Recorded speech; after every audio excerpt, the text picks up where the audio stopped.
ஸ்ரீமதே ராமானுஜாய நமः. வசுதேவசுதம் தேவம் கம்சச்சாணூரமர்தனம் தேவகீ பரமானந்தம் கிருஷ்ணம் வந்தே ஜெகத்குரும்.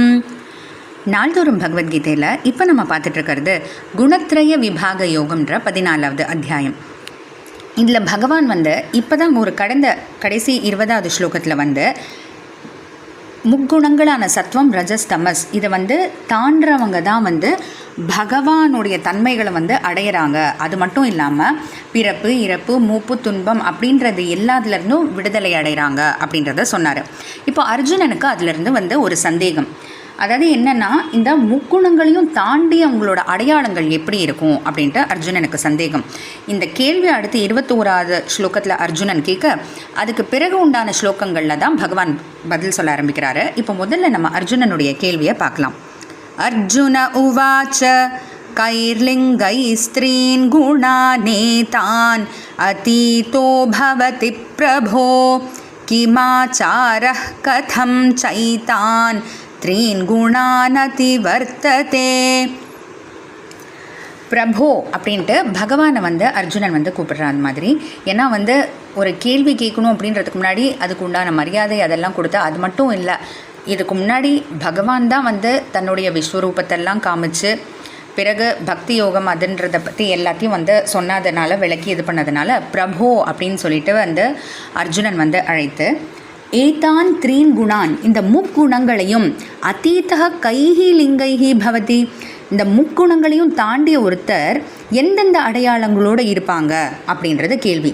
அது மட்டும் இல்லாமல் கிம் ஆச்சாரக, அவங்களோட நடத்தைகள் எப்படி இருக்கும். இந்த அடையாளங்கள் அப்படிங்கும்போது வெளி அடையாளங்கள் உள் அடையாளங்கள் ரெண்டுமே அதில் இருக்குது. அதுக்கு பிறகு அவங்களுடைய நடத்தைகள் எப்படி இருக்கும். ஏதான் த்ரீன் குணான், இந்த முக்குணங்களையும் கதம் அதிவர்த்ததே, எப்படி அவங்க தாண்டுறாங்க. அதாவது எப்படி தாண்டுறாங்கன்னா எது மூலமாக தாண்டுறாங்க, என்ன உபாயம் இல்லை வழி மூலமாக இதை அவங்க செயல்படுத்த முடியுது அப்படின்றது தான் அர்ஜுனனுடைய கேள்வி. ஏன் இப்படி அர்ஜுனன் கேட்குறாங்கன்னா, ஏன்னா இந்த முக்குணங்களும் எவ்வளவோ ஜென்மங்களாக இந்த உடலை விட்டு பிரியாமல் இன்றியமையாமல் அப்படியே ஒட்டிக்கிட்டு இருக்கு இந்த உடலோட. அப்படி உடலோடு ஒட்டி கொண்டு இருக்கும் பிரியாமல் இருக்கும் இந்த முக்குணங்களை உடலுக்குள்ளேயே அடைப்பட்டு உடலுக்குள்ளேயே கட்டுப்பட்டு இருக்கக்கூடிய ஆத்மா எப்படி தாண்ட முடியுது அப்படின்றது தான் அர்ஜுனுடைய கேள்வி. சரி, எதுக்கு இந்த கேள்வி, சரி எதுக்கு இந்த அடையாளங்கள் தெரிஞ்சு அர்ஜுனன் என்ன செய்ய போகிறாங்க அப்படின்னா, ஏன்னா இப்போ தான தர்மம் அப்படின்னு செய்கிறவங்களுடைய அப்படிப்பட்ட மகான்கள் அப்படிப்பட்ட சிறந்தவர்களுடைய அடையாளங்கள்லாம் நல்லாவே தெரியும். ஏன்னா அவங்க தானம் தர்மம்னு செய்வாங்க, அந்த செயல்களை வச்சு நம்ம கண்டு கொள்ளலாம். ஆனால் இப்படி முக்குணங்களையே தாண்டியது அப்படின்றது இது வெளியடையாளங்கள் மூலமாக தெரிஞ்சுக்கிறது அவ்வளோ சுலபம் இல்லையா. ஏன்னா ஏதோ கொய்கைக்குள்ளே எவ்வளவோ ரிஷிகள் இருப்பாங்க, அவங்க அந்த முக்குணங்களையும் தாண்டியவர்களாக இருப்பாங்க. இல்லை நமக்குள்ளேயே சில பேர் அமைதியாக இருப்பாங்க, அவங்க கூட அந்த முக்குணங்களை தாண்டியவர்களாக இருப்பாங்க. அப்போது அந்த அடையாளங்களை கண்டு கொண்டால் நாமளும் அவங்கள பார்த்து பின்பற்றலாம் இல்லையா.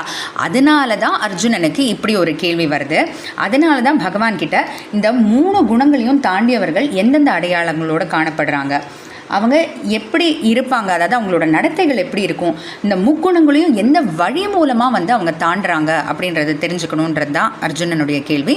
தொடர்ந்து பகவானுடைய பதில் என்னவா இருக்குன்னு பார்க்கலாம். ஜெய் ஸ்ரீ கிருஷ்ணா.